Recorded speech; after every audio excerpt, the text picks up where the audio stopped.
Welcome to a special edition of the Share Life podcast. We're in an ongoing series as part of the discovery process for my next book project, From the Garden to the Cross, How Jesus' Harrowing Mission Shows Us the Way Forward.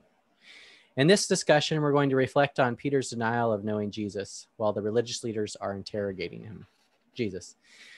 I'm Jason Scott Montoya, author and creator, sharing stories and systems to live better and work smarter. Today, I'm joined by Addison, Alan, and Jim. Addison, say hello. Hi, guys. This is Addison. Hey, Addison Blue Williams is an entrepreneur, special operations combat veteran, former professional gamer, comedy screenwriter, and co-creator of Movie Shapes. Alan, say hello. Hello. Alan Helms is a HubSpot master and Salesforce Jedi, working with organizations to plan and grow their incoming leads and deals. Jim Carwish. Jim, say hello. Hello. Jim is leveraging personal narratives to help organizations and individuals master their stories and fuel success. So today we're going to talk about the particular passage of Peter denying that he even knew Jesus. For those that aren't familiar, Peter was one of the 12 disciples that was following Jesus. He was particularly vocal about his dedication to Jesus, and the night before was pretty adamant that he was going to be loyal to the end. And so we have that backdrop. We also have in hours before this moment, Peter is defending Jesus and through violence with his sword as he attacks the arresting group. So we have that contrast with this passage that we're going to read. So we're going to read my harmonization of the different accounts from Mark, Matthew, Luke, and John. And then we're going to explore a few questions as we read this passage. What can we learn about Jesus, ourselves, humanity, and how does this event apply to us today, or does it? So this particular moment begins, shortly after Jesus was betrayed by Judas and arrested, and it happens alongside Jesus being interrogated by the religious leaders, particularly Caiaphas, who was the chief priest. And so Peter is following from a distance. He's in this courtyard. And so I'm going to go ahead and share my screen, and I'm going to read this passage, and then we'll each share, what sticks out, what compels us, and we'll get that conversation going. So let me go ahead and share my screen. All right. You guys see the passage there in front of us? All right. So two of the disciples, including Simon, Peter, and John, followed Jesus. John, known by the chief priest, was allowed into the chief priest's courtyard, while Peter was required to stay outside. After speaking to the woman watching at the gate, she allowed Peter into the area while asking him a question he'd soon regret answering. "You're not one of the man's disciples, are you?" Peter responded with his first denial. "No, I am not." His response was to go to the entryway, and there he heard a rooster crowing. The girl, a family member of the man whose ear Peter severed, spotted him once again. "This man is definitely one of them." But Peter denied it again with an oath. "I don't even know the man." But then again, some bystanders adamantly confronted him again. "You must be one of them. We can tell by your Galilean accent." Peter embraced his denial, going full bore. "A curse on me if I'm lying. I don't know this man you're talking about." And then the rooster crowed once more as Jesus looked at him from across the way. The words of Jesus from the night before flashed through his mind. "Before the rooster crows twice, you will deny 3 times that you even know me." Peter broke down and wept bitterly as he fled. So, what's interesting to this with this passage for me is, or the thing that's kind of that I'm sort of wrestling with or thinking about is, you have Peter, who is so adamant about his dedication to Jesus prior to this, but then you also have him. He's watching. He wants to know what's happening, but there's a distance, an interesting distance between him and Jesus and what's happening. Kind of watching, but not being too close, but also not wanting to be associated at the same time. And so that's something that's interesting for me. Jim, when you hear this passage, when you think about Peter's denial, what sticks out for you? Well, one of the things I love about this so much is how human this experience is. So the difference between, or the gap that we all have between our intentions and our Mm, actions. And he knows what he believes he will do. He will fight. He will stand up to whoever it is that's going to try and harm Jesus. yeah. And so many of us, I think it happens most often when we're looking hindsight 2020 on things like, oh, if I had been that person in that situation, here's what I would have done. I would have been brave and I would have stepped up and I would have done the right thing. So it's kind of that Jesus, you don't need to worry about it, right? I got your back. No matter what happens, here's how things are gonna go down. My 9-year-old does it all the time. He tells me in the future he will never change his mind about liking girls, or he will never change his mind about eating this type of food, right? And so Yeah. I'll just repeat to him, we don't know what's going to happen until we get to that place. So we can't really say what it is exactly will be the Yeah. case. Well, Yeah. yeah. What's interesting there is you made the comment about the difference between our intentions and actions. Tell me a little bit more about that. What you mean?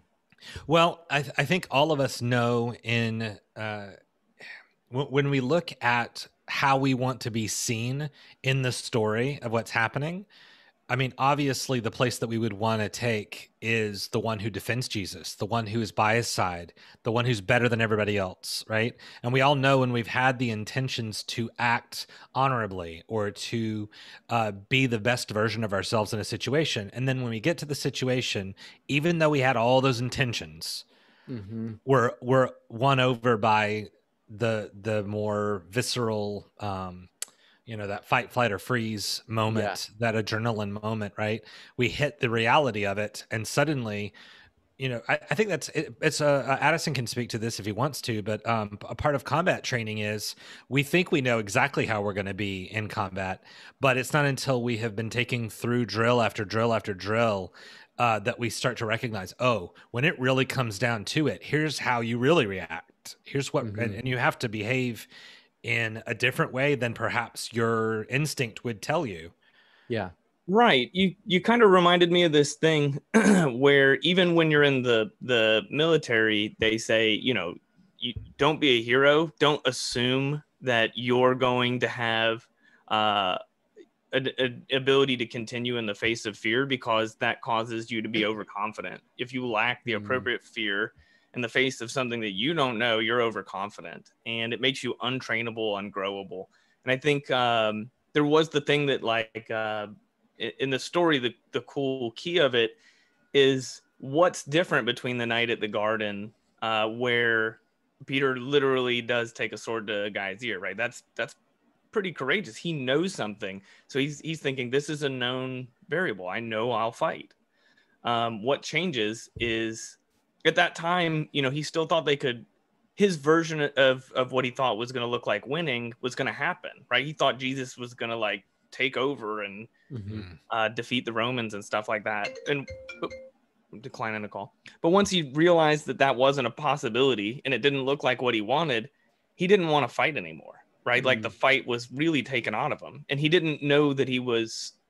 I think he was ready to fight and die if he thought Jesus was going to do what he wanted him to do. Yeah. He didn't realize how scared he would be of Jesus not doing the thing he wanted. Yeah. Yeah. Well, and what's interesting about that is, in a similar way, Judas and Peter are quite the same. They both sort of saw Jesus as this vehicle for some outcome that was neither of what Jesus was really there for and what it was about. Mm-hmm. Um, I had something real yeah, quick, go ahead, Jason. jump in. Because I think I'll forget. Addison brought up the fight and die concept, which I think I hadn't considered before. But if the reality shifts from "I will fight and I will die by your side" over to "I will live and I will suffer," then suddenly that reality of I may be killed, or I might be tortured, or I might be tortured and then in prison for a very long time before I'm killed. All of those things Mm. are a very different view of the heroism that he anticipated. So I think that's a great point by Addison. Yeah. Alan, what sticks out for you? What resonates about this story? with Yeah, that I part of the saw it. story? I mean, I think y'all have already raised some really good points. I saw it sort of similar to Jim, in that it's, it's traditionally looked at as this great tragedy, right? Almost Shakespearean tragedy, where he goes from the highs of the highs and to explaining how he's going to fight to the death to just shame literally a paragraph or a chapter later. And it's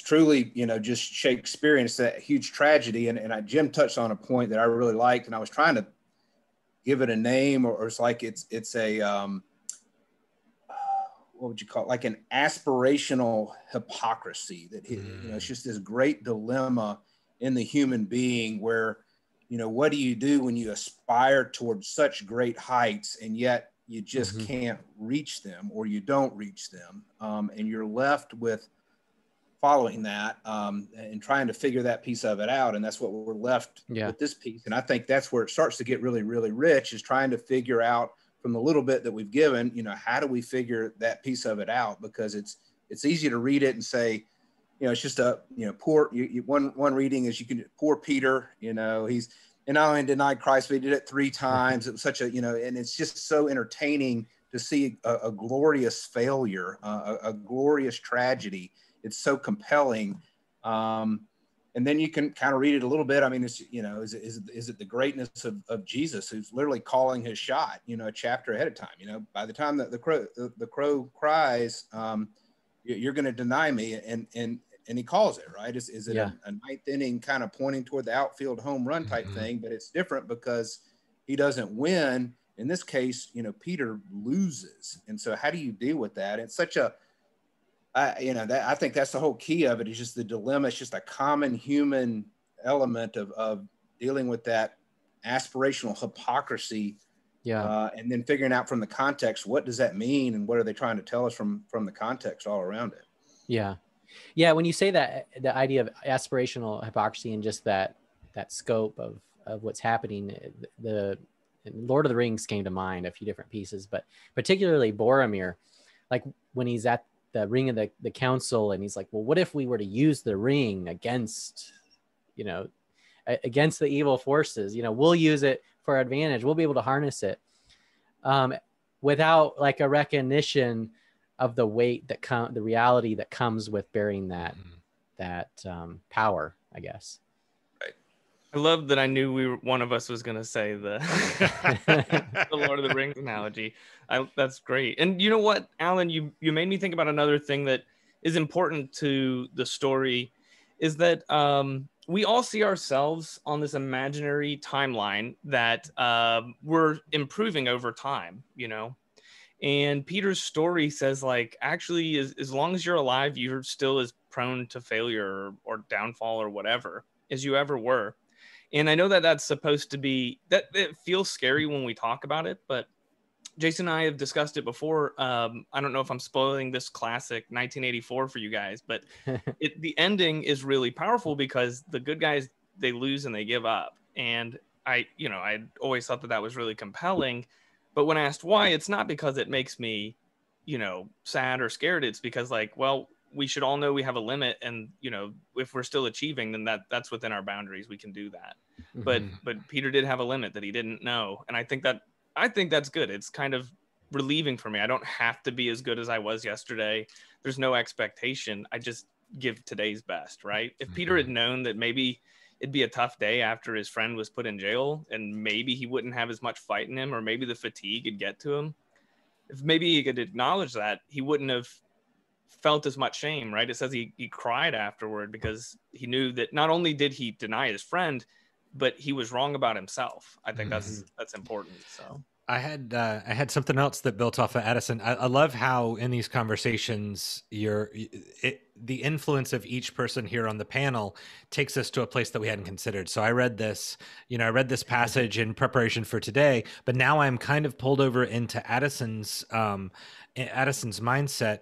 If the thing that he knew, if there was one way that Peter knew how to be courageous, and that was, I recognize somebody who's a soldier. They're coming after my guy. I'm going to pull out my sword and I'm going to hurt him bad. right? If that is how he knows how to deal with challenge or with, dangerous circumstances, and then you put him, because now under this same umbrella or in this same filter, we've got a woman who talks to him first, and it's just it's a person. She's just there. She's not a soldier. She's not coming after him. She's not about to grab Jesus. Jesus is taken, and she's just a person who's saying, "Hey, you're that dude." Right. And so he's like, well, no, because I don't have any idea how to do this situation. I only knew how to do that situation. Yeah. Right. So I don't know if that oversimplifies, but it just made me think of, I was not prepared for a conversation. I was not prepared to be accused of something. I was prepared to take somebody's ear off. So can we do that? Yeah. And I guess what's interesting about what you said there is there's almost like why are these people kind of pestering him? Like, Yes. why do they even, it's almost this kind of, it seems a little random. I mean, it probably isn't, but there is that sense of like, these people just are they're curious, it's not like they're trying to get him to corner him into some, although maybe it kind of feels that way to him as they keep asking, like, leave me alone. But at a sense, they're just curious, like, oh, you're that person. And it's, that's an interesting dynamic, I guess, that came to mind when you said that. The cognitive bias, I'm trying to remember the name of it, but where if you're shopping for a particular vehicle, suddenly that vehicle shows up everywhere in your life. I think everybody in that group was very sensitive to the fact that somebody just got grabbed and they got arrested and they're being brought in, and that person is, and they're thinking bad versus good. They're thinking who needs to be arrested, right? This is going against things that I believe in. So they're very aware of who here is a stranger, who here. Yeah, and that's a good point, because when I think about like situations in the company that I used to run, or when in other companies I've worked with, when something like a firing happens or there's a breakup with the partners or something like that, kind of conversation sort of happens with all the people. Like, they're having those conversations around what's happening. Yeah, you're aligned with that guy that just got fired. No, I'm not. I want my job. I want to keep my job. No, but you liked his ideas in meetings. Well, and I can recall, like, there's one particular client that I worked with that the way it ended was so catastrophic. Millions and millions of dollars, hundreds of clients, people out of money. The company would just completely fail. The attorney general was involved, and I was hired by the CEO in this project. And, there was this weird tension of like, this isn't me, this isn't my thing, but I'm connected to him. How do I support him, but not be too close to the fire? And, there were some moments of panic, where I felt too close to that fire. And I didn't expect that going into the situation, even though I knew it was kind of going to be a fiery mess. So, and that's one difference though, right? He's alone now, right? So previously he was with Jesus, but now he's completely alone. But go ahead, Addison. No, I like that point. And that gets to something that actually, it kind of throws back to the Greek and Roman tradition that definitely the people in the Bible, they knew the stories from before them, but it was a well-known thing that the scariest thing was to be alone, not to die, right? There was honor if you went down with your buddies, but if you died alone, that was what they thought was the scariest or worst thing. And I think that's what Peter is facing the fear of, is like, I'm alone now. So Alan, I think that's great for just recognizing the tradition they grew up in. That really was a different value system, right? And this is a pre-Jesus world, so to speak. They didn't have they don't have what we have. They didn't have a 2,000-year-old tradition of Christianity like we do today, where we use Jesus as the model. They had sort of the stories of Odysseus and stuff like that, where like his whole reason to get back to society is he's not going to die alone, right? Yeah. But that goes back to, his tradition is that, that the kingdom of the Jewish kingdom will be restored, right? That the Messiah is coming back to restore the Jewish kingdom. And so he's it's going back to, again, what he had in his mind, what his expectations were at the Last Supper. And I think it was when I was reading it this weekend, going back to like Luke, and it just went into a lot more detail. That part of the conversation they had at the end of the Last Supper was who's going to be the greatest, right? Who's the greatest among us, right? And so that their whole mindset is, which am I going to sit at his left or at his right, and which of us wins? So he's looking for this just glorious outcome that's going to go down a certain way. And when it starts not going down, and y'all have already touched on this, when it starts not going down the way that he expected, and that's life, right? That is commonly human. When you go through life and things don't work out the way you expect it, how do you deal with that? I mean, it's just, it's overly simplistic, but I've said before, it's like, there's kind of two things that happen in life. Either things don't go the way that you expected and you're unhappy with that, or it goes the way you expect it and you're still not unhappy. So, or you're still not happy. Right, so right. It's Peter's kind of like the expectations are such a key to what you think's going down. And then it'll floor you and break you down to the core when it doesn't go the way you expect it to go. Right. It makes me think that Peter is sort of like the kid who like grew up in the gifted program, and then he doesn't do great at his first job, and like nobody cares about his GPA or anything.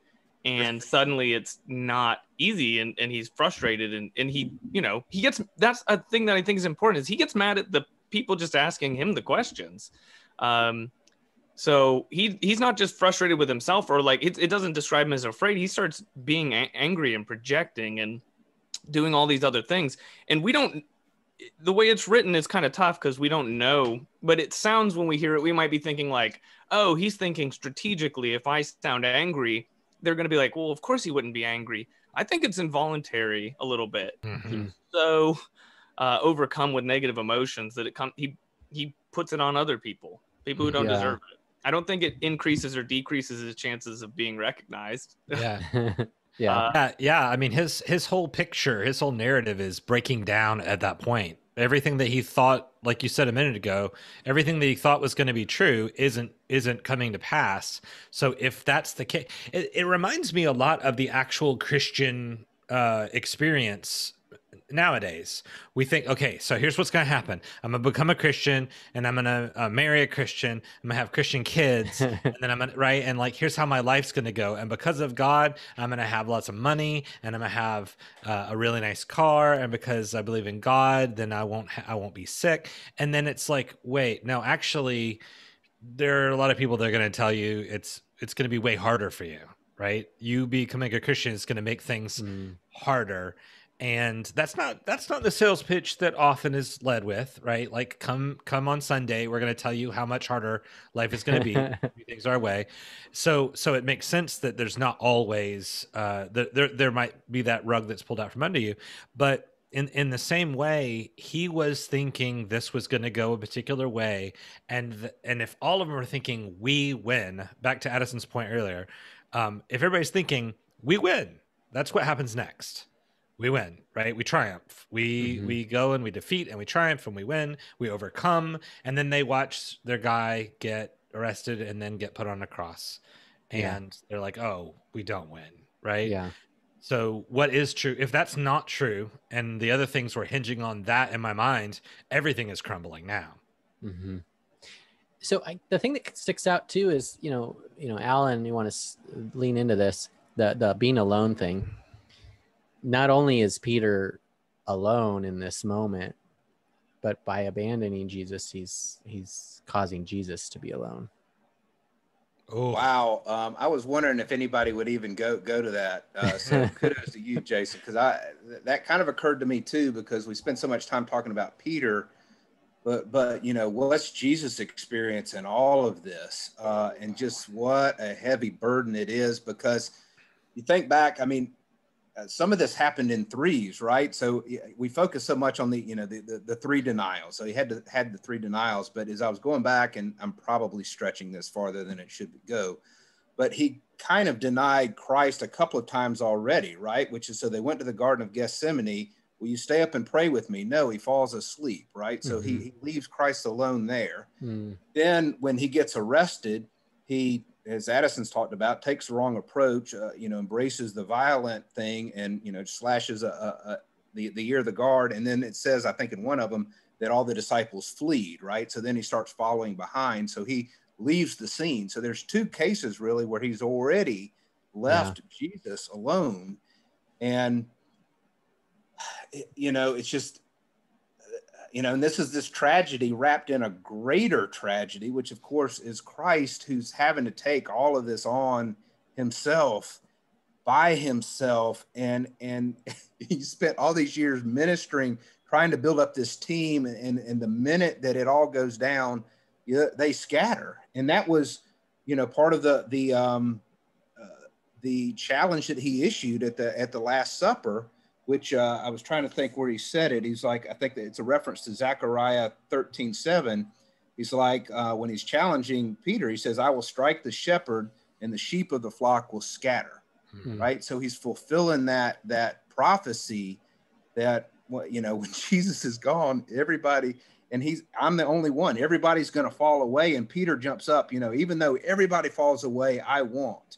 And Luke even takes it a step further, is where it says, Simon, Satan has asked to sift you as wheat. Simon, I have prayed for you. And this is Jesus speaking. Simon, I've prayed for you that your faith may not fail. And when you have turned back, strengthen your brothers, right? So it's almost a Jobian, a Job thing where he's given license to Satan to take over Peter and allow him to fail in a glorious way. But it's so what would you say to that? It wasn't like Jesus said, Peter, I'm going to protect you from tragedy, but he said, I pray that you will endure the tragedy that's coming. Right. And it's almost like Judas, and that, I wonder if Peter even had, this he gets into free will versus predestination. Was it ever gonna, what happened if Simon didn't deny him 3 times? Did he really have a choice in that area? Or was it just gonna happen this way because Jesus knows it? And it's almost like, Groundhog Day is, is God really God just because he's been around for so long? He's seen everything and he knows everything, so he knows how it's going to go down, so he already understands it. But it's got to be painful to sit there and as Jesus and know that I'm the only one that can literally carry this burden and carry this cross, that no one else is going to be able to do it, even Peter, who's so apparently courageous. Yeah. Well, this is a military thing. We talked about the military angle earlier, but there is a distinction that is taught. It was for me in basic training in the Army, and they do differentiate between moral and physical courage. And you'd think like, well, they're closely linked, right? But no, there are many people who are much more willing to endure physical pain than to endure psychological pain, especially because, physical pain, we kind of get used to it in a different way. So, right, like we can tell that Peter kind of is an adrenaline junkie sometimes, right? He gets hyped up. He's the first one to talk. He's excited about the idea of glory and honor. Yeah. So he, those are like things you feel. You don't get greedy for those things from a rational standpoint. Yeah. But moral courage is, it is different, especially because unless you've thought about it before, you really don't know the right response. Like, unless Peter really sat and was like, okay, there's a good chance I would deny Jesus. What do I say if someone asks me if I know him? I mean, unless you ask yourself that, there's nothing in your gene memory or your basic instincts that tell you how to respond verbally. There isn't anything. Fight or flight is, right? It's like fists and feet, but it doesn't give you a lot of verbal power, right? There's nothing about the adrenaline that's going to make you quick-witted or extremely honest or anything like that. Yeah, there's a scene in Saving Private Ryan where towards the end of the movie where they're battling and this guy is like fighting hand to hand with this guy with knives, and there's a guy in the stairs that could save his fellow soldier, and he paralyzes onto the stairs and he can't do anything. And I can't imagine, he didn't plan that, he didn't expect that, but when the crisis came, it was what happened. And it's one of those things where we watch it and it's like, how could you, but we're not in that moment. We're not that person. We don't have their history. And it's so tragic. You know, it's just hard to reconcile. Tell me if this is too much of a stretch, but if what we're experiencing in the Bible through narrative is in so much of the narrative is connected to a greater point, right? And if this was yet again, the story of Peter and his denial was yet again an example of how human beings cannot willpower and resolve their way into heaven, right? You can't do everything, no matter what you think. It's like, oh no, I don't need for Jesus to die on the cross. I'll just do everything right all the time, and I'll do the sacrifices when I'm supposed to, and I'll do this, right? And God's point is there isn't another way. Like, this is the way that this is all going to work. And I know that because I'm God, and I see all of this. So when Jesus in the South, I don't know how many of you guys, this could have been pushed past the South. So I'll give you credit if you know it, but there's a bless your heart phrase that they use a lot in the South. And I feel like, I don't want to put on Jesus that he was saying bless your heart, but it seems like he looks at Peter when Peter says, I'm not going to, like, I will die by your side. Everything's going to be, and he's like, oh, Peter, bless your heart, man. You're going to be the one that denies, like, oh, that's hard. Spoiler alert, Peter. Yeah. Like, it's going to be hard to be you. Like, it's hard to be me, but I totally am wrapped. Like, I'm very, very aware of exactly what the path is. You still think we're going to win in the way you think we're going to win. Like, we do win, but you think it's going to happen a different way, and you're going to deny me. Oh, that, bless your heart, Peter. Yeah, it's almost like he thinks he knows what he's getting for his birthday, and because it's not, he's going to be disappointed with the good gift. It's like, stop guessing. Stop guessing. Stop guessing. Yeah. You don't know what's going to happen. Stop guessing what you think is going to happen. You reminded me of an important thing about the way this story is taught, though, because when I was a kid, there were people who told me Bible stories, and we'd get to Sunday school, or I'd be at home with family or whatever, and we'd get to the story, and so the moral of the story to them was like, oh well, you should never ever disown your beliefs in your religion. And I was like, oh, okay, cool, that's the moral. But that's not really the moral. The moral is we should all realize we have a Peter point, the point at which our fear for ourselves could overcome, or our confusion about what's going on right now, or our sense of loneliness or whatever could overcome what we believe. Everyone should feel that way. And it's funny that, Peter gets, in the way that it's taught, right? Peter is hero. And then it's almost like he's written like a different character. This is like, Peter 2.0 for this story. And then he gets to be hero again. I think that's a poor way to teach it. I think we should say like flawed human being, the whole way. That's the beginning to end. That's the through line. Well, and I think there's also something to add. I think, Alan, you said it was, he wasn't with Jesus. And so a lot of the 3 years he spent following Jesus, the goodness that he had during that season, how much of it was from himself versus being with Jesus. And so sometimes we can be better than we are based on who we're around, or the system we're in, or the context that surrounds us. But you strip all that away, and we see someone in the mirror that's not who we thought was there. Yeah. Or at least it seems like that. So yeah, it's I think there's a psychological principle, the shadow self, right? There's an aspect to us that is darker, that is it is not what we focus on. We don't give as much attention to it. And when you don't give much attention to it or recognize its existence, it surprises you when it surfaces. And I think Peter is like Addison said earlier, he's like an adrenaline junkie, right? He's thinking like, I'm brave, I'm courageous, I'm going to fight, I'm going to do these things. And it's just like, okay, now take everything away.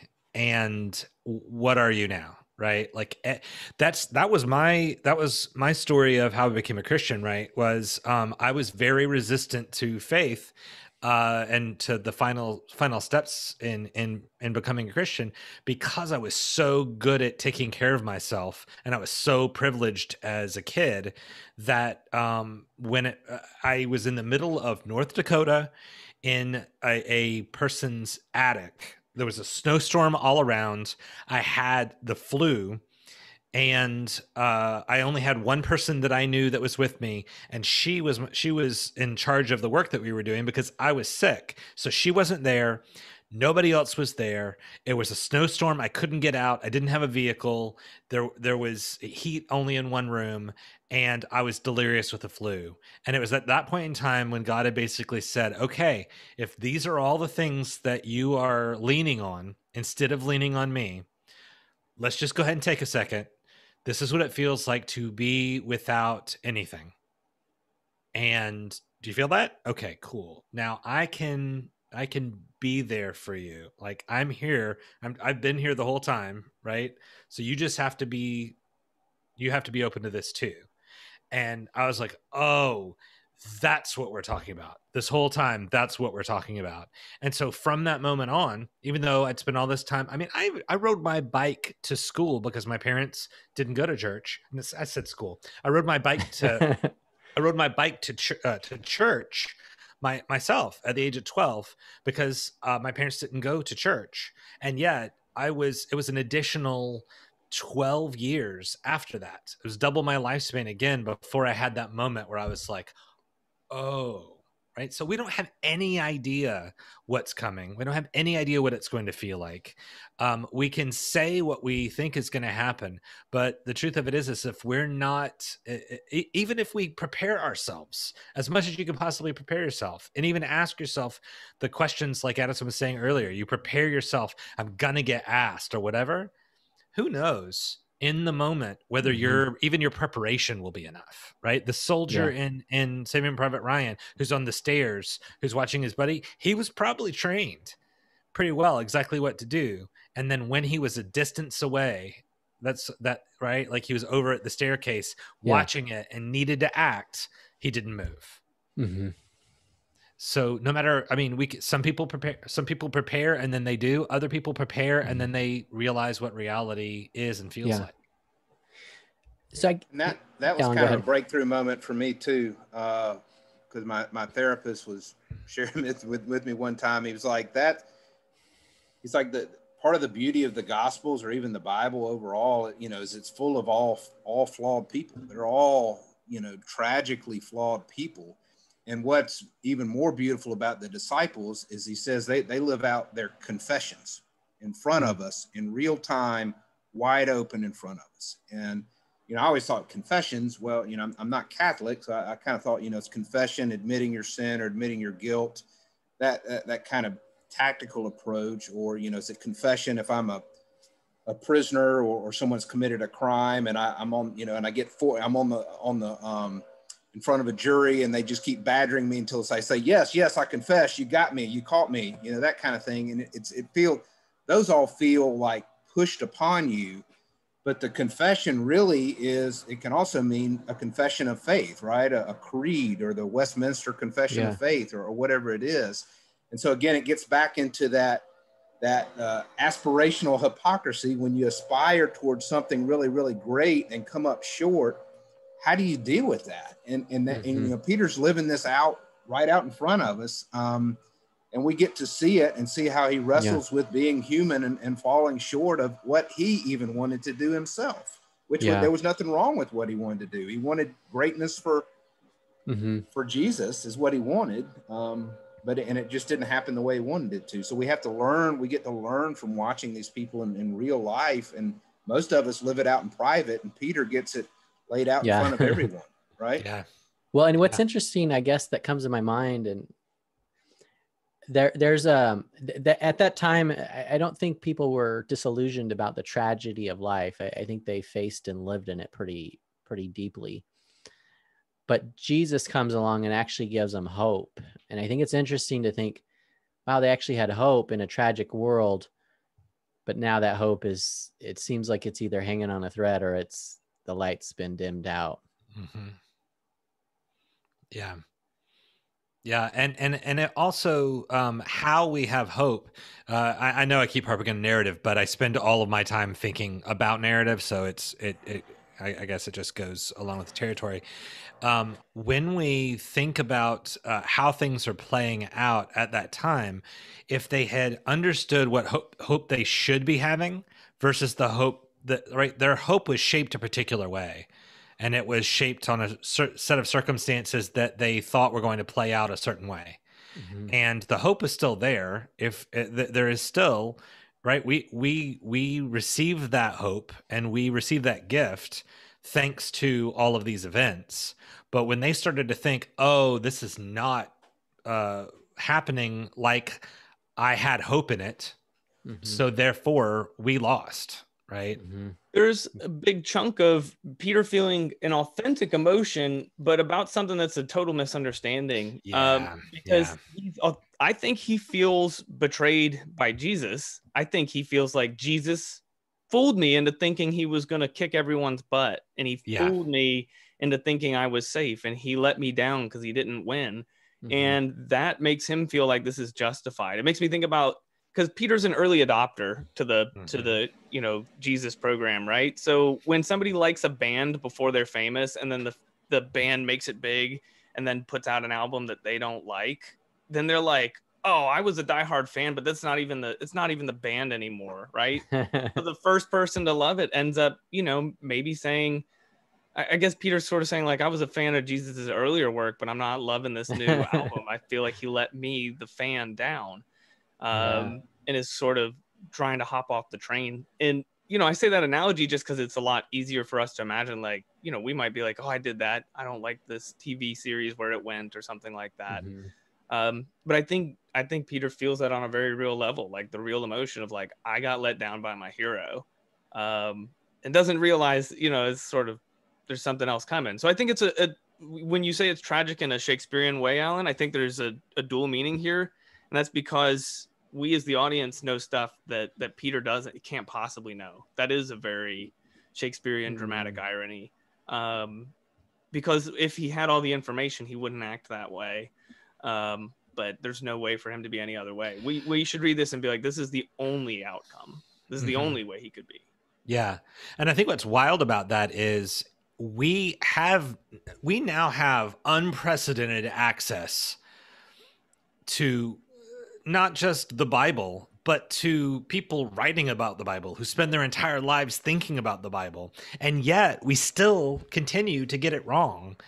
And we still misplace characters and misplace intentions. And so even now you watch certain pastors or certain people that are teaching things, they're like, we got it, we know what's going on because we have so much knowledge, right? And then they go, and here's what it all means, and then they start to go off at the, and you're like, no, that's not it. No, it's cool, this is what God wants for you. And it's so even when given every opportunity, every privilege, any amount of money, no matter what you get, there's still this Peter reaction. What did you say earlier that was so cool? The Peter point, where the Peter point. How much you reach pressure a Peter it would point. take to break you. Yeah.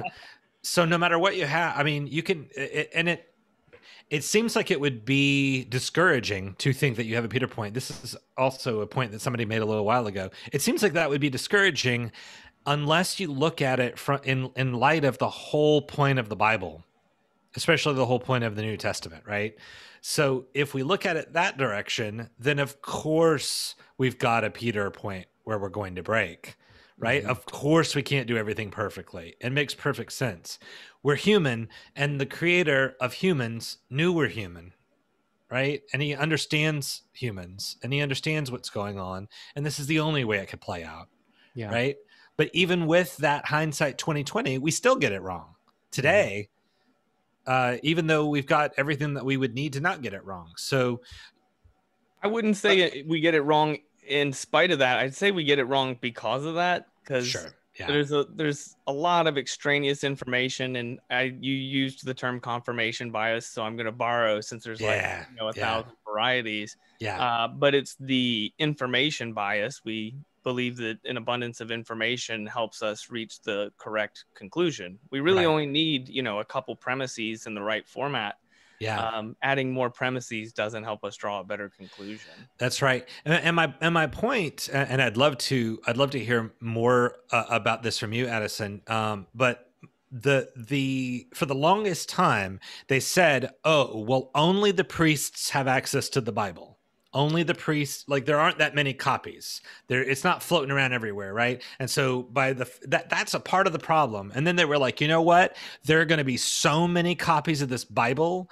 There's going to be one in every hotel room. Right. So we put it on access. We're like, well, if we had more access to the right. But to Addison's point, then we confuse ourselves with a million other things. We have all of these other, premises that we get distracted by. So even though you would think, okay, now we can get it right, no, you still can't get it right. You're not. Or if I could walk alongside Jesus and talk to him for 3 years, then it would make more sense to me. And it still doesn't work, right? There you go. I think that's the best moment. I think that's a highlight reel. Go ahead and cut that. Cut to that right there. That was fantastic. That's my favorite. No, people forget about the oral tradition period because there was a huge time where all these stories were kind of, verbal myths. Like the books that are called Matthew, Mark, Luke, and John weren't literally written down by those 4 guys. They told somebody verbally, and somebody else was like, cool, I'm going to call this story the Matthew story, and I'm going to tell someone else. So there was an abundance of information. So getting the book was an upgrade. They were like, now we have one that the Council of Mycenae or whatever. They were like, this will be the one that we all use because we had to battle confusion before. Oral traditions still continued. There's to this day 100 different versions of the Bible. So if you can get the core thing right, I saw somebody when I had studied this before who was mincing words about whether the rooster crowed once or twice for the denials. I was like, guys, that's not the point of the story. Yeah. Get to the essence. What's the thing that would make it through any version of, any number of washings and retellings, and whether it's Mel Gibson portraying, the Roman soldier or not, what's the thing that's going to stand out? And I think it really is, I think it is Alan's point. You could be front and center. You could be the roadie for Jesus, and you're still going to mess up. Yeah, and I can remember like having a similar type of moment to that, like reading about Moses. Like the burning bush is literally in front of him, and he's saying, "I don't think I'm the guy for this." It's like, okay, if he's doing it, there really is no one that's going to pass that up. And it goes right back to the hindsight 2020 thing again, right? Like the reason that what Alan said a second ago was so phenomenal to me. Again, the highlight reel has to happen. I just want the beginning of the conversation and then Alan's thing. That's it. The idea that we look back and we're like, well, if I had been an apostle and I had been with Jesus, then here's what I would have done, right? And only in knowing the outcome of the story do we believe that might even possibly be true.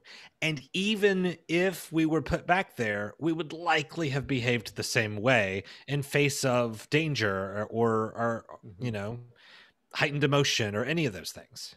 I think there's this important thing, this plot twist. You've been saying the hindsight is 2020 thing, but the thing we forget about hindsight being 2020 is that 2020 vision is not perfect either. 2020 is typical human vision. There are granularities much better. We could have a microscope. We could have photographic vision. We could see the infrared spectrum. There's so many other things we could see. So yeah, hindsight is 2020, and it's still that's our description of the flawed human typical vision. There could be so much better, and I think we all look back at that story and we're like, yeah, I would have done better. Yep, that's 2020 vision. We still just don't have that level of granularity. There's your highlight reel. So now you've got it, Jason. Those are the two that make it through. The two liners. So let me throw this out there. We're going to come across Peter, I mean, we're all going to be Peter. We've been Peter. We'll be Peter sometime in the future, but we're also going to come across Peters. So how do we best do that?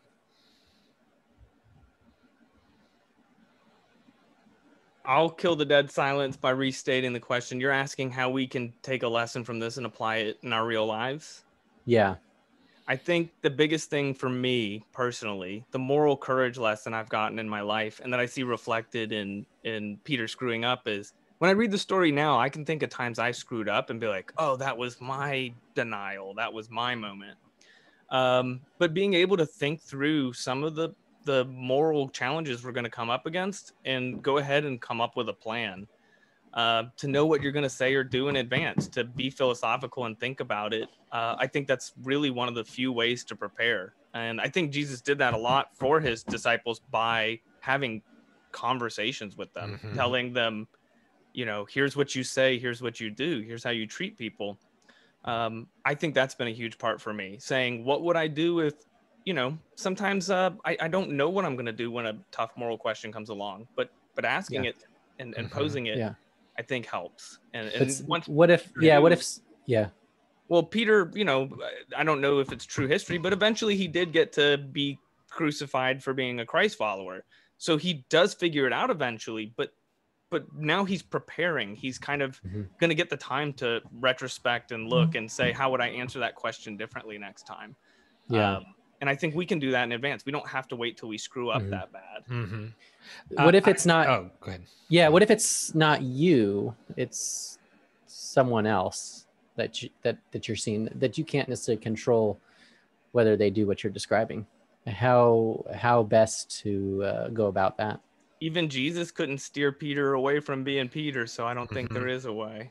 Yeah, for me, and this is what's so great about having Addison and Alan on at the same time is I feel like we're completing these different elements of the same thought. So if you can prepare yourself and do your best, but still there's a big chance that you're not going to be able to do it at the time. Part of this seems like if you allow for your failure to do the right thing at the right time to end your calling and no longer proceed with the great things that you could do in the rest of your life. Because I have seen people, I'm a coach, so I see people lock up because they made a bad decision and they basically just throw in the towel and they're just like, yep, I messed this up. That was defines them. Yeah. Yeah. That's my defining factor. I failed. I'm not as perfect, right? And so it's kind of like, no, you're not a failure. You did fail, and it's what you do next that's important, right?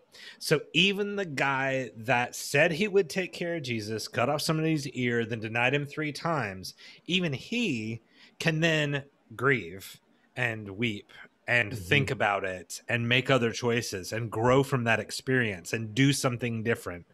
Right. So if we can prepare, I think Addison's first part is we prepare, right? We fill our hearts and our minds with as much of this as possible. And we think about how difficult it might be as close as we can get to it. And then also when we do fail, because we will, here's how we forgive ourselves. And here's how we pick ourselves back up again. And we let go of our ego that thinks that if we make a mistake, we're no longer valuable. And we move on and we go and we try hard and we do again and we rinse and repeat until we get it right. Yeah. I love it. We don't know if that's the last time Peter failed. Maybe there was a time that he still screwed up and denied being a Christian later. We don't know. You're that right. Rooster might have just followed him around his entire life and just like, cock-a-doodle-doo. This dang rooster. Stop it. So the other interesting thing, what can we learn about how Jesus interfaces with Peter and guides him?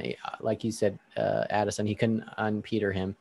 Alan, as you said, he prayed for him, and yet he still did it. But what does that show us in how we could parent or how we could mentor or how we could lead other people?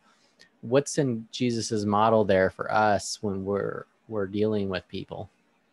Alan, what thoughts you got on that? Yeah, well, I mean, some of it's jumping ahead, right? So, I mean,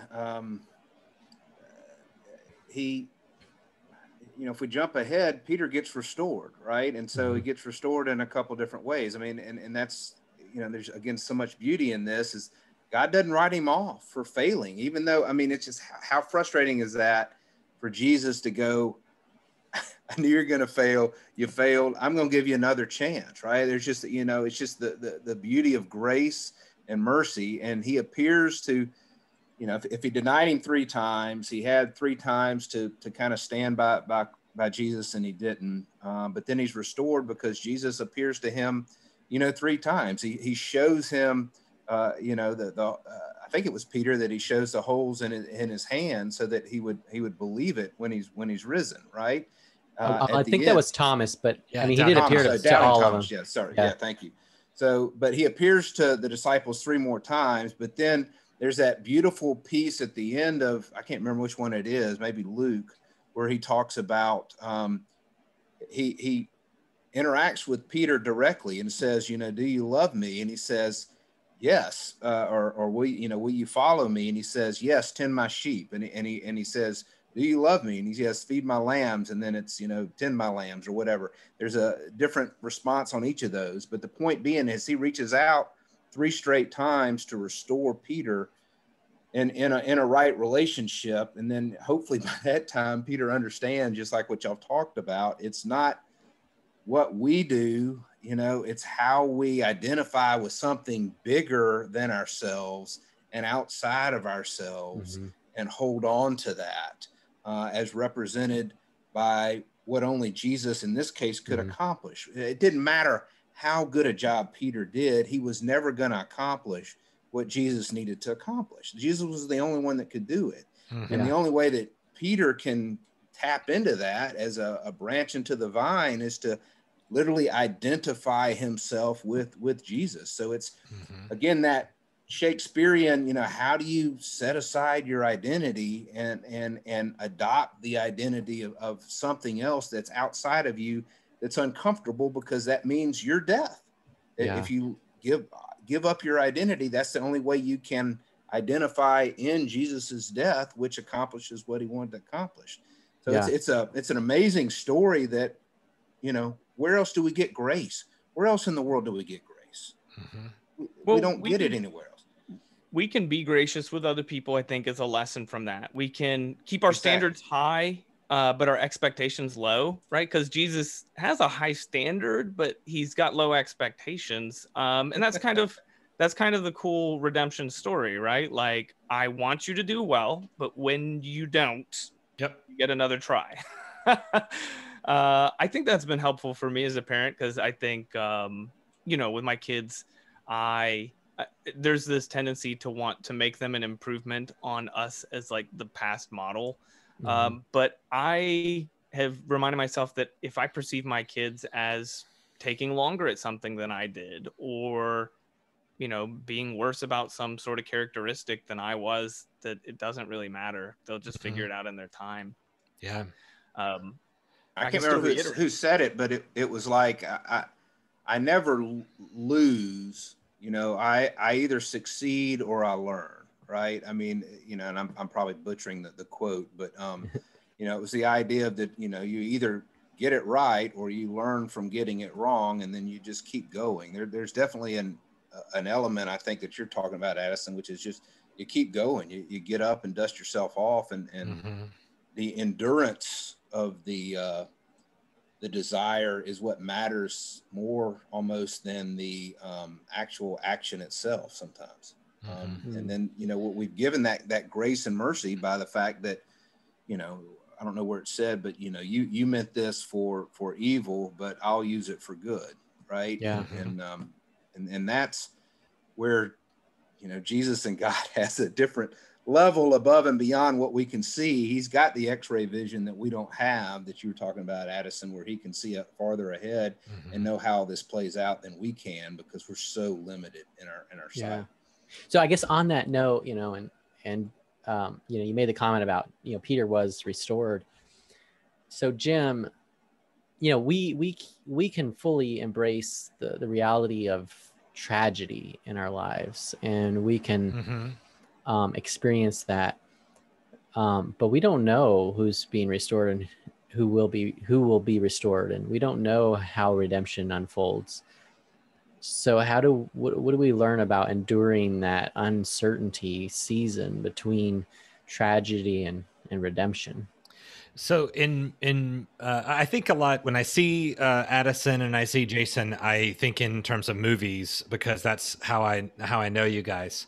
And I think about storytelling from the standpoint of, if you were to edit, and by edit I just mean if you were to stop the story or stop that scene, and that was the last you heard from that character, that has a huge impact on the message that we take away, right? So if the story of Peter was, he does this, and this, and then he denies Jesus 3 times, and we don't hear from him again. What a waste! What a guy, right? Man, get out of here, you schmuck. Because he failed or whatever. But the fact that we continue forward with the story and we see what happens after that point, we're then able to get a larger picture of why it was important in the story to see him at that point. So if we see our lives and the lifespan that we have as the only thing that matters and what we do during that life, well, then as soon as we're dead, then that's the end of the story, right? And it doesn't matter after that. Our children and generations allow us to have an impact on lives that will continue to be lived after we're dead. And so the things that we do, we're given, in sense, we do get to experience eternity eventually, but we have an impact and a legacy on things that move forward. And so if we just keep picking ourselves back up again, if we don't allow that to be the end of our story, if we do something and then we show our kids picking ourselves back up again, and they see that what happens next, iterative Christianity, right? You just pick yourself back up again and you do another iteration and you try, whatever it is, with the full knowledge that you may never actually, and you'll never hit perfect, and you're not going to, but that's not an excuse not to pick yourself back up again and hit move towards the standard. And move towards the standard, right? So I think it was really powerful, the idea that you just said a second ago. He had low expectations, but he had a high standard. That's exactly how we should be paying attention to this, right? Because we can accidentally or deviously duck into, well, he's got low expectations on us because we're humans, we're just gonna mess up anyway, so we might as well not really try, right? I'm a Christian now, so I'll just live however I want to. But the standard is there for us to aim at, right? We continue to try and hit the standard with the full knowledge that we're human.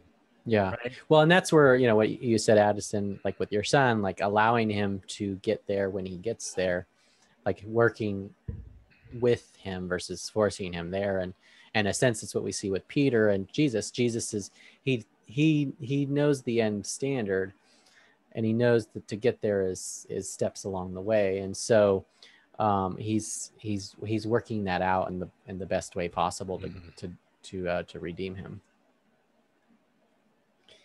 So the other dynamic that's interesting here, that's an overlay with Peter's denial, is at the same time Jesus is being interrogated by the religious leaders, and they're trying to concoct a reason to kill him and bearing false witnesses against him. So here you have this innocent man who's being interrogated. And then you have Peter, who is a follower. He's being interrogated at the same time, and he's not being forthcoming about what's true. So there's this interesting, I hadn't thought about that until we started discussing it, but those two things are happening at the same time. And, Alan, do you have any thoughts that come to mind? Before Alan answers, because I'm very interested to hear what Alan says, but I just want to stick in there the idea that Addison brought up earlier on. They're both being interrogated and they're both alone. That idea of them being alone. So they've got very similar circumstances, right? And they're alone. I'll give it back to you. Yeah. I think there's that parallel. I keep coming back a little bit to the threes. There's a little bit of a three. So they're interrogating Jesus with, that he will rebuild the temple in 3 days, of course. So that was kind of his challenge. And then, Peter's challenge was just to embrace Jesus when asked 3 times by, the servant girl and the 2 other people. I'd say that the third one is, and it's maybe a little bit of a stretch, but it's almost like the temptation, again, the temptation of Christ. So when he was taken by Satan and looking out, there were 3, carefully crafted proposals that Satan gave to Jesus that would sort of, encounter his appetite or his desire for ego or power, or his ability to kind of push God to accelerate this little experiment, or the inheritance of this great kingdom. So you've got these kind of situations, and then, again, I see Peter kind of going through again his temptation of, do I stay up with Jesus in the Garden of Gethsemane and pray with him or not? Do I fight or do I flee?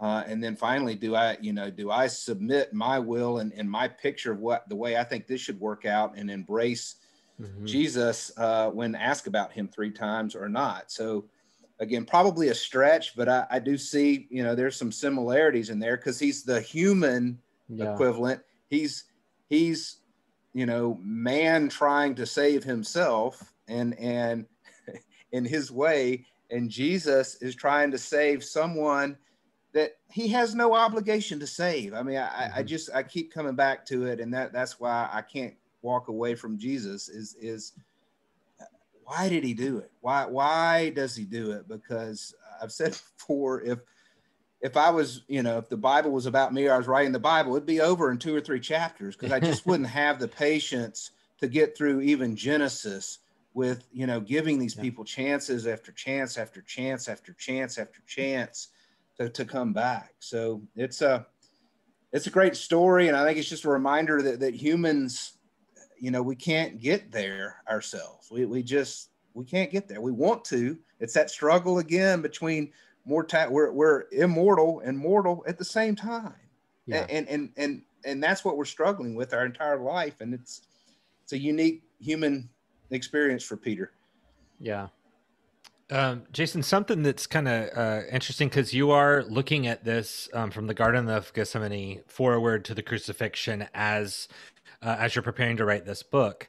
And I think if you looked at just that short period of time as a sub metaphor, like this story is a representation of the entire story. Like it's got within it every point that we're really trying to make. Right, happens. It's like it has already happened. You brought up the Old Testament. Here are all these things we would never have patience for. Again and again, people get opportunities to redeem themselves, another chance. So if you look at it just from that standpoint forward, it's kind of like everything that you need to know you learned in kindergarten. It's like everything that you need to know really is from the moment of from there forward. It's all these microcosms of the macro story. The problem is kind of how I think of it. The human problem and the human problem. Yeah. And there are just plenty of examples through it, right? All of the, I mean, it's such a well-told story, because there are these villains in this story that are doing, they're pitted against Jesus, and the reasons that they're pitted against him are so human. Yeah. Right. But also the reason that people betray him is so human, and the people who renounce him are so right. Like, yeah. And I think, me and you have talked about the idea of when things end, everything comes out at that point. It's a moment of explosion, right? And this is an ending that is eliciting or surfacing all of these factors. And I think what's powerful about the story, one of the factors that's powerful about the story is, I think we can look at, I would hope that we can look at this story, our part, and then the larger part, and realize that this is us, right? I see it's a mirror. This is me, right? And I think sometimes it can be hard to do that because it's so dark. But also because it's a different era, and I think we think we're enlightened and we're in the future, so we don't suffer from these human issues. But it is this mirror, into us if we're willing to humble ourselves. You just what you made me want to do there, Jason, is you made me want to go through that story of right. Like I mean, I already rehashed it, but from the Garden of Gethsemane through the crucifixion, and take myself or the reader or the viewer, whoever it is, and put them in each person's point of view as that story unfolds, right? And so what would the circumstances need to be in your life for you to have been the soldier whose ear is cut off? What would it need to be for you to be Peter? What would it need to be for you to be each one of these different people? And under the right circumstances, because we are all human, under the right circumstances, we could have been anyone in the story, even the ones who were calling for Jesus's crucifixion. And I would even add, you know, to take what you just described and go, what would that look like today? Like, how does that play out in my marriage, in my family, in my work? Because these things are everywhere. I see them everywhere. Yeah. And we know what we would want. We know what the right Sunday morning conversation at church when you're wearing your best outfit. We know what that would look like if we were trying to say, oh yeah, well, definitely. I see the pastor's point, and what we should do is this, right? But I think what we're getting impacted with here is you've got no idea, right? You've got no real idea unless you're actually in that circumstances. So prepare yourself, support it with knowledge, seek the Holy Spirit, do these different things that will help you. And then also you're gonna mess up. You're going to, and there's absolutely no reason why we should all run around pretending that we haven't. It's only hurting us in the long run to pretend that we're not all humans, none of us better than the others. I take it a step further. It's even worse. I mean, you're literally, I mean, we've got the perfect example here. When you try to make it look better than it is, this is what happens. I mean, you fall on your face when you make these bold pronouncements and have this outcome in your mind the way it's supposed to work. It's so humiliating, and that's the point, is to be humiliated and just say I can't do it. And so that just changes the whole dynamic when you're not having to carry the banner of the Crusades anymore, that someone else is doing the fighting and resolving everything in the background, and you just get to ride along. All he wants you to do is stand next to him and pray with him in the garden while he takes care of it all. I mean, it's just a call to not perform so much and just be authentic and real. And there's just that beautiful love story. We didn't have the time to really get into this beautiful love story that's at the center of all of this, but that's what love is, right? I mean, what is love? It's so powerful, you saying that, Alan, because I felt a stab right here as soon as you said the word perform, because to me that has, right, like in my world, there's the performing on stage, there's performing in life, there's tasks, there's, doing well at work, all these things all running around. And so like, if we could just get ourselves to stop worrying about the performance, right, as much as we are the recognition of humanity and the gift that we've been given. Yeah, that's interesting. It makes you wonder, like, what should Peter have said, right? I mean, what should he have said when, in response to, Christ saying, well, where I'm going, you cannot go, right? What should have his response have been? Yeah. It's a fantastic question. Yeah, so we got to close it out here. So, Alan, you start us off. What are your final thoughts for us before we close out? I mean, pretty much what I just said. I mean, it's a great story. I just think you have to, it's a humbling story, right? So if you can take the step of trying to put yourself in Peter's shoes, I think we can all relate. If we're honest, if we're truthful with ourselves, we can relate to that. And it's that aspirational hypocrisy is what I take away from it. You know, just because I aspire to something and I don't make it, you know, yeah, I'm a hypocrite. Embrace it. Embrace it. Right. I am a hypocrite. And so trying to defend yourself from being a hypocrite is going the wrong direction, and just embrace it and say, yeah, I messed up. My standard was right, just like Addison was saying, but I didn't reach it, but I'm going to keep trying. Right. And so it's a humbling thing. I just don't know that you can do much other than just, you know, fall down on your face and just go, wow. It's a wonderful thing. So, yeah. That's what I took Addison, away. what are your final thoughts for us? Concluding remarks. I'd say the thing that would be most helpful to a younger version of me would be to reevaluate what you think is a memorable hero or somebody you look up to. Because I definitely read the story of Peter very differently when I was, you know, sort of handpicking what would make it into the final draft and what I thought I would do. I would say, you know, maybe look at heroes through a lens of how often they screw up and not how cool it looks when they kick butt or win or how cool their ending is. Yeah. Cool. This is the low point for Peter, and I think that's an important part of the story. Yeah. Yeah. Jim, final thoughts? Forgiveness of self, acceptance of forgiveness from God. I think I've